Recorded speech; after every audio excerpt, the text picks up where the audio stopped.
CPIM സംസ്ഥാന secretariat യോഗം തിരുവനന്തപുരത്ത് പൂർത്തിയായി. ലോക്സഭാ തെരഞ്ഞെടുപ്പ് അടക്കമുള്ള വിഷയങ്ങളാണ് ചർച്ച ചെയ്തത്. ഷീജയുടെ കൂടുതൽ വിശദാംശങ്ങളുമായി. ഷീജ, തെരഞ്ഞെടുപ്പിലെ പോളിംഗ് ശതമാനമൊക്കെ തന്നെയായിരിക്കും ഇന്നത്തെ യോഗത്തിൽ ചർച്ച ചെയ്യുക എന്ന് അറിയിച്ചിരുന്നു. എന്തൊക്കെയാണ് വിവരങ്ങൾ?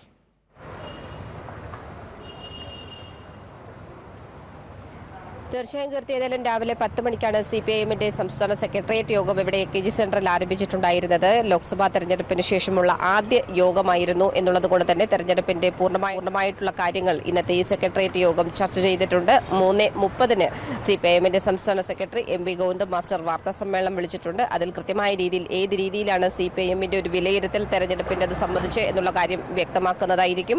ഏതായാലും സംസ്ഥാനത്ത് കഴിഞ്ഞ ലോക്സഭാ തെരഞ്ഞെടുപ്പിനെ അപേക്ഷിച്ച് പോളിംഗ് ശതമാനത്തിൽ ഉണ്ടായ കുറവ് അത് ഒരു തരത്തിലും ഇടതുപക്ഷത്തിന്റെ വിജയപ്രതീക്ഷകളെ ബാധിക്കില്ല എന്നുള്ളൊരു വിലയിരുത്തലിൽ തന്നെയാണ് ഇടത് നേതാക്കൾ എല്ലാവരും ഉള്ളത്. അതിന്റെ ഒരു കൃത്യമായിട്ടുള്ള വിലയിരുത്തൽ തന്നെയാണ് ഇന്ന് രാവിലെ ചേർന്ന ഈ യോഗത്തിൽ CPIMന്റെ സംസ്ഥാന സെക്രട്ടേറിയറ്റ് യോഗത്തിൽ നടത്തിയിട്ടുള്ളതും. അതിന്റെ വിശദാംശങ്ങൾ ഏതായാലും തുടർന്നുള്ള വാർത്താ സമ്മേളനത്തിൽ 3:30 അദ്ദേഹത്തിന്റെ വാർത്താ സമ്മേളനം വിളിച്ചിട്ടുള്ളത് അതിൽ വിശദീകരിക്കുന്നതായിരിക്കും. കീർത്തി.